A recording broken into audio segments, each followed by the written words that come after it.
Our speaker today is Phil Hansen. He is currently he's the regional CEO for the American Red Cross Minnesota region.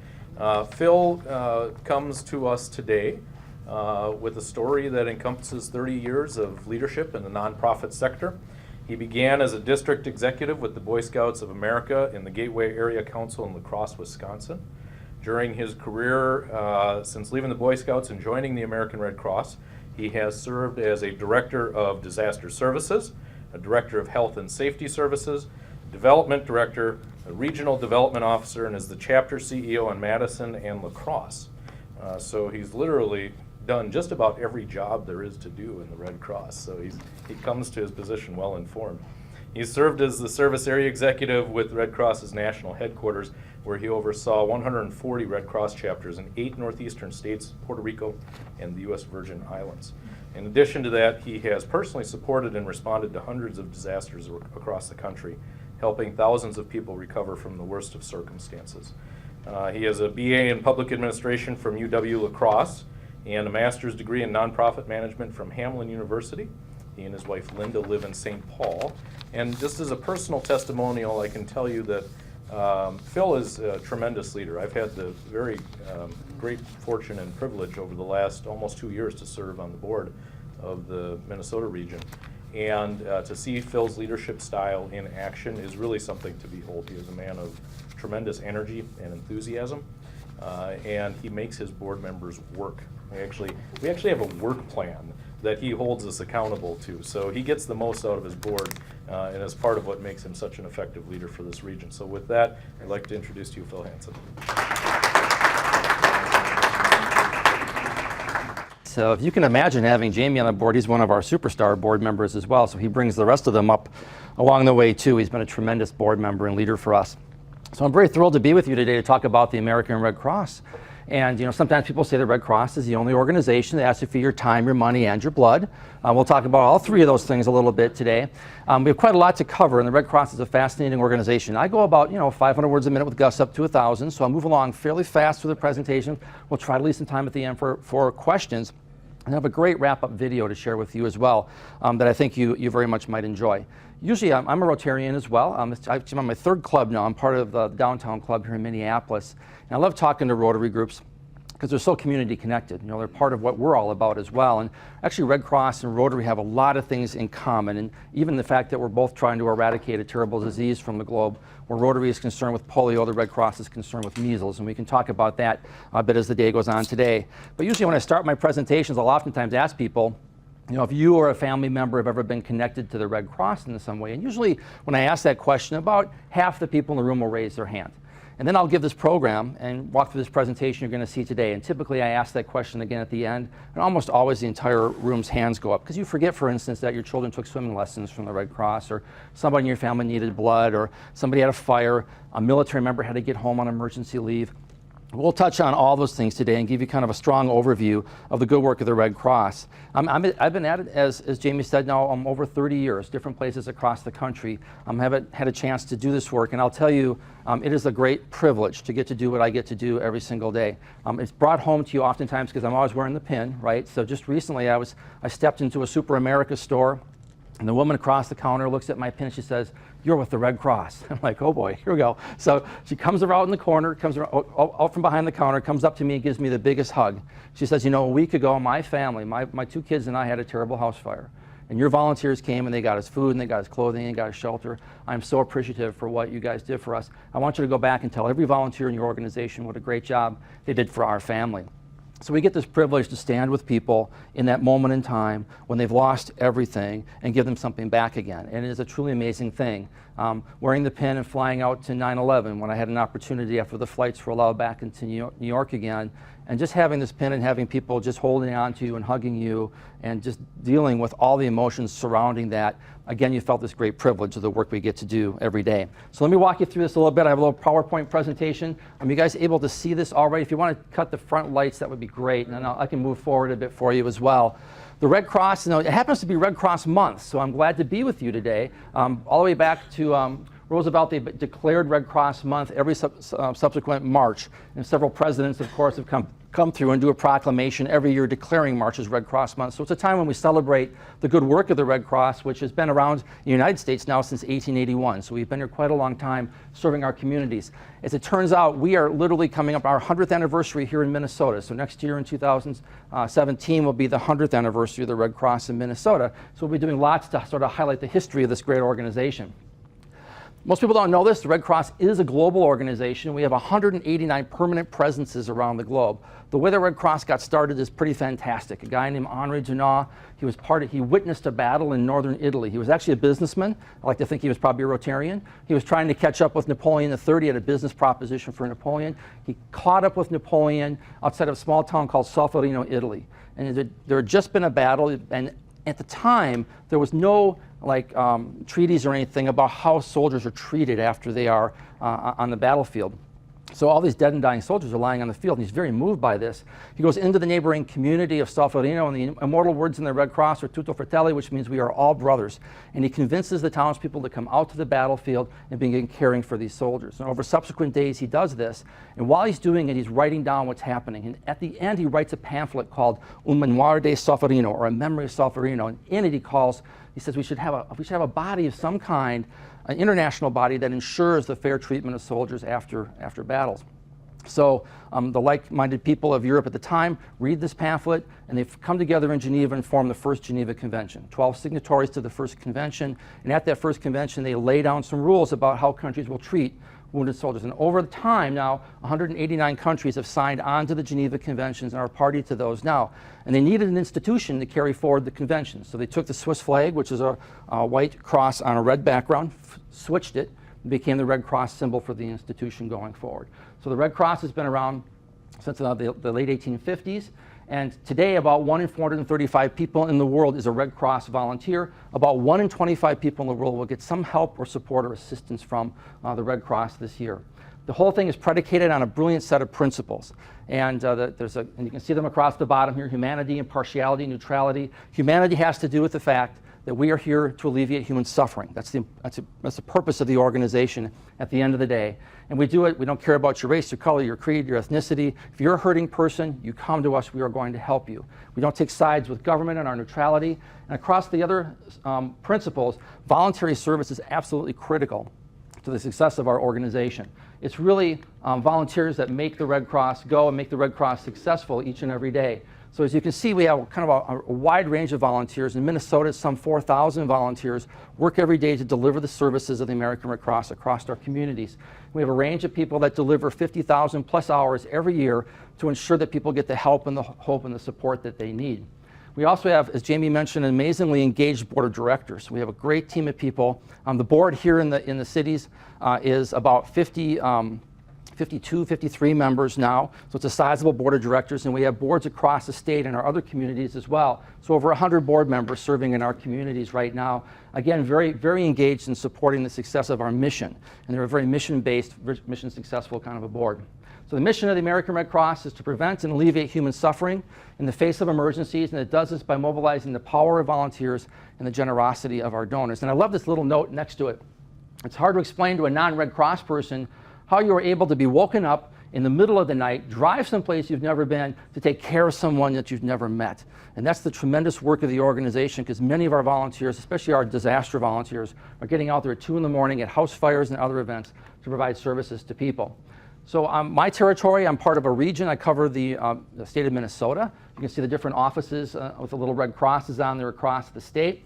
We're part of a division that's 11 states in strength, and our divisions roll up to a national headquarters in DC. So we have a large organization that's there to deliver services, and what's cool about the Red Cross is that it's a very scalable organization. So we can pull in resources, support, and help at the local level, at the state level, at the division level, and at the national level, and even from the international level, depending on the scope and scale of something that we're dealing with. And we'll talk about that more when we talk about disasters. These are the main lines of service for the Red Cross as an organization: disaster services, biomedical, preparedness, international, and our service to armed forces programs. And our purpose is to make sure that people get delivered these services very effectively every single day under the scope of that mission of alleviating human suffering in our communities. Just to give you a sense of scope of the organization, we are over 4,000 volunteer team members, supported by over 100 board members. We serve nearly 400,000 people in Minnesota every year. We install something like 2,500 smoke alarms. We deliver blood products to over 100 hospitals across the region. We provide nearly 2,500 emergency services to military members. We respond to over 600 disasters. We train 100,000 or more in life-saving skills. We collect over 215,000 units of blood, saving tens of thousands of lives every year. So it's an amazing scope of work that's happening every day, largely driven by volunteers that make it all happen. On our Biomedical Services side, I suspect in the room we have a number of blood donors. We have a fixed site here in Bloomington to collect blood, but the majority of our blood is collected at blood drives that happen at businesses and institutions or off of our buses that come out to places to collect the blood. Something like 38% of the population can actually give blood. Of that, maybe 8% actually do. So there's a constant need to get more people out to give blood and blood products. The Red Cross is the largest local blood provider in Minnesota. We're over 100 hospitals that depend upon us for their blood and blood products every day. It literally takes 25 to 30 blood drives every day to supply sufficient blood to the hospitals that need that support. And something like 5,000 blood drives a year. So it's a tremendous effort going on each and every day to ensure that there's enough blood and blood products available. People collect, we collect, of course, the whole blood, but we also do the apheresis process to get platelets from folks. And we have a great ethic in our communities about people coming out. You talk about being good citizens and good citizenship. A lot of folks look at giving blood as part of that work to be a good citizen in our communities. And we have this great group of people that come out and make sure that blood and blood products are available for accident victims, people with cancers, people having surgeries, any range of things that blood and blood products are needed for. The service to military, Red Cross has been a large service to military responding organization. A lot of people don't know what the Red Cross does with the military. I'll give you a quick example. So Dave, let's say you're here, your wife's here, and your son's serving in Afghanistan. Your wife becomes critically ill and you want your son to come home to be with her. The only way you can actually do that is by calling the Red Cross. Back in the early 1900s, the military realized that it had to have an intermediary, because you could pick up the phone, call his commanding officer. How does he just not know you're homesick for your son? So they call the Red Cross. We have a waiver under HIPAA. We can actually call your wife's physician, get a diagnosis, prognosis, current condition, and a recommendation as to whether or not that service member's presence is warranted. Everywhere in the world where the military is deployed, there are Red Cross personnel embedded with them.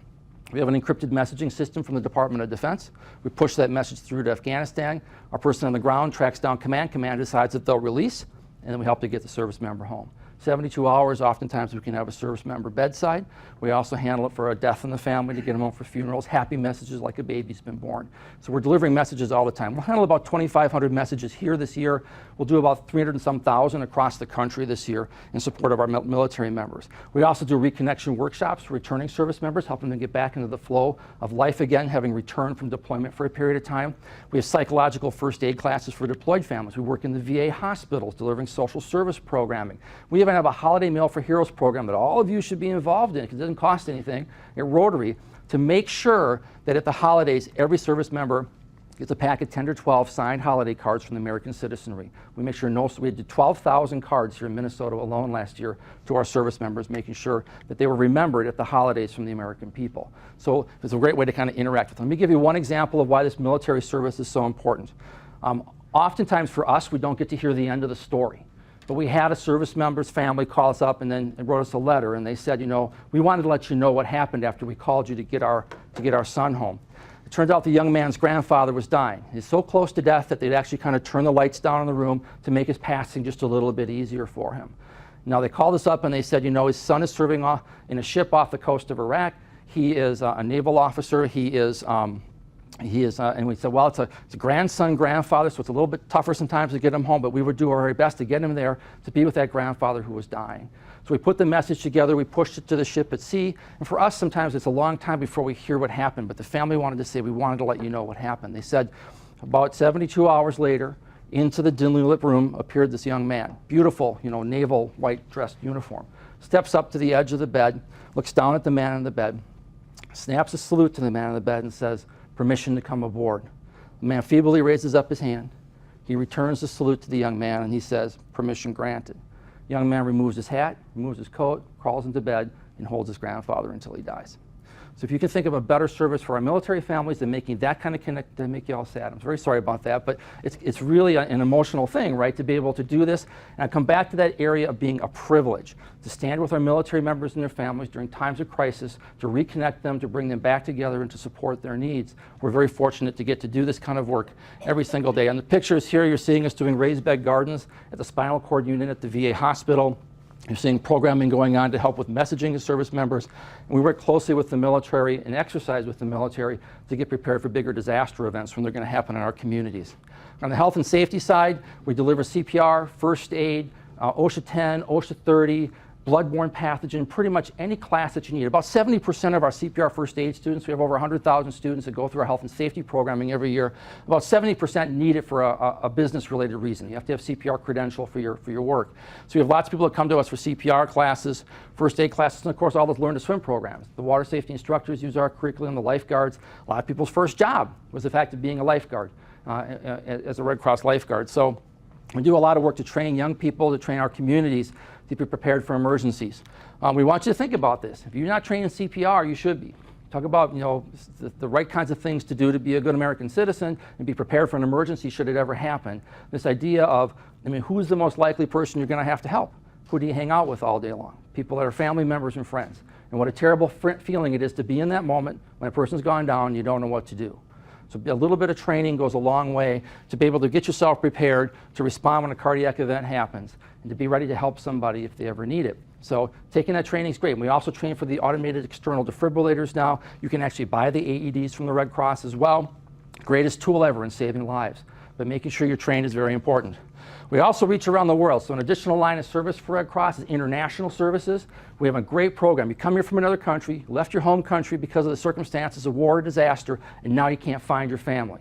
So the Red Cross is there to reconnect and reunite families in the times of crisis when they've kind of gotten separated from each other. So families in Somalia, Southeast Asia, other parts of the world come to the Red Cross to help find families that are in refugee camps or all over the world that have been lost to us in some way. You can see the picture on the right is one of my team members in Malawi, Africa. She's going through as an advanced team getting the communities ready for measles of vaccinations. So we actually vaccinate for both measles and rubella across the globe, some 300,000 vaccinations occurring and every day, and so we're actually there to deliver vaccinations. We also respond to international disasters, places like Haiti and Japan and other parts of the world. Disasters is a big one. So people know Red Cross, they usually know us for disaster or they know us for blood. Those are the two big ones that most people kind of know about the Red Cross. In Minnesota, we'll respond to roughly 600 disaster events this year, about 60,000 across the country. Right now, I have team members from the Twin Cities, including Bloomington, that are actually down in Louisiana, responding to the recent flooding that we've had down there. So we actually move people all over the country. But we have most of our teams respond right here. Like I said, there's about 2,000 or so volunteers in disaster services here of the total 4,000 contingent we have across Minnesota. And they're there to provide primarily assistance to house fires. So it's 2 in the morning, you lost your fire department arrives, their job is to protect your property and try to get you out alive if they can. But now you're kind of standing on your front lawn. So fire department relies on us. They call our dispatcher sends a team out to the scene, and they will provide immediate food, clothing, shelter, and medications to families. Get them into a place to stay.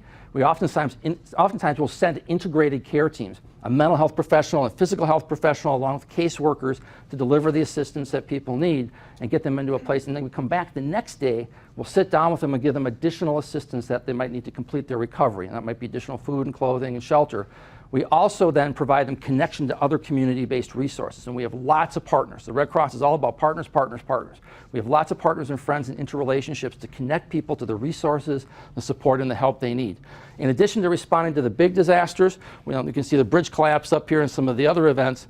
Well, across the country, we respond to a lot of sizable events as well, whether it's things like the bombing in Boston or Oklahoma tornadoes or flooding or fires across the country. That's some of the stuff going on right now in the lower right there. The Red Cross has team members. Amongst my team member, about 300 of my folks raise their hand and say if a bad thing happens anywhere in the country, I'll go on an airplane and I'll go down there and support that for up to 3 weeks at a time as volunteers. We have a tremendous team of people that will go anywhere in the country to deliver services to people in need. One of the big things we're concerned about right now is this escalating number of large-scale disasters across the globe. If this was your business chart, you'd feel thrilled about it, but we're not thrilled about it because this is what's happening with major disasters. So what you're seeing out here are floods, storms, droughts, and epidemics. You can go all the way back to 1900 and all the way forward here to about 2010, and you can see the trend line here in terms of large-scale, multi-community disaster kinds of events. So in the inset there is the North Minneapolis tornado. So we're seeing an escalating number, a larger number of these bigger kinds of disaster events. And so we're working harder all the time to get communities prepared by fostering relationships with the whole community, neighbors, businesses, and others to get ready and get prepared for emergencies before they happen, and building trust and connections before disasters occur. And we work with our pillowcase project, with our children's programming in our schools, and we have thousands of kids every year that go through pre-disaster training with what we call the pillowcase project to get them ready for emergencies. We're also doing a very large-scale project around helping individuals and families make a plan, build a kit, get trained, getting our citizenry more prepared and ready before disasters happen. And a big piece of that is the smoke alarm project. So across the state this year, we'll install about, we don't just deliver, we actually show up, drill holes, and install smoke alarms. We'll do up to 3 smoke alarms in every home that we work with. And we're actually out there providing this year, we anticipate about 3,000. We'll literally canvass neighborhoods, see if you got them. Lots of older people cannot get up to change batteries anymore. Some of you have pillaged the batteries from your smoke alarms, right? So we get in there, we tell people, and we actually put in the 10-year ones, so you actually never have to open them up for 10 years. So we're out there delivering and installing that. Our goal is to reduce the number of deaths in the country by 25% from fires. And so since this program started a year and a half ago, we already have, across the country, 78 lives saved just because of this program and installing these smoke alarms. So we know we're on the right track. By the time it's done, we'll install 2.5 million across the United States. And our goal is to reduce that death rate, as I said, by 25%. So every day, your American Red Cross is responding. Every 60 seconds, 53 people are helped, 63,000 disasters are responded to, 350,000 military members are supported. You can see the number of units of blood we're collecting, 5.3 million, if you can imagine. 3.7 million people received life-saving first aid. 211 million children were vaccinated last year against measles through the Red Cross programs. So we have this tremendous outreach, this great work that we do. It brings me great optimism. I remember in the 1993 floods, I was working in a little call center in Iowa, right along the river, and this is like the most optimistic statement I'd ever heard. This elderly woman, she calls in. Later I found out she was 92 years old. She says, when you bring the sandbags out to my house, could you please bring crushed rock instead? I'd like to do some landscaping when the water goes down. So we get a chance to see the great spirit of people every day in delivering services and helping and supporting one another. Now let me give you a quick wrap-up video to conclude our program, and then I'll take any quick questions if there's time to be able to do that as well. Maybe before I go to the video, just real quick, at your places, Jamie put out there for you some one-sheets.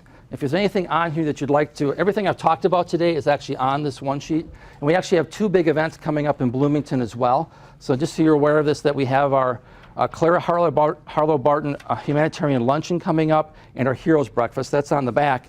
On the front, and if anything triggered an interest for you in the programming today, we have the Holiday Meal for Heroes program, becoming a volunteer, giving blood. All that's included also on the sheet as well. So please take a look at that. Again, you can help us by making sure your smoke alarms in your homes work. Please go home and test those tonight just to be absolutely certain. We have disaster programming, preparedness, blood, and other ways you can volunteer with the Red Cross. We have lots of apps that are available for free. We have a first aid app. We have disaster apps, things you can download to your phone to get yourself and your families ready for emergencies. We have a great business program called the Ready Rating Program to get your business ready for disasters. You can take a preparedness class to help get your family ready. You can take CPR and first aid training. You can certainly always give blood. We've had a rough month in March. We have had to cancel some drives. We're really looking for people to come out right now to give blood. So if you're available to do that, please do so. And of course, you can support our various events, 2 of which are on the back of your sheet right there. So again, we're making an impact every single day. And let me finish with this video to give you just a stronger sense of kind of a wrap up to everything I've talked about in our program today.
So I know there's a lot of ground to cover, so thank you for your attentiveness, and I'll be happy to answer any questions you might Will you have. be willing to stay after? I have to stay after as well, not a problem. To answer questions. You bet. Thank you so much.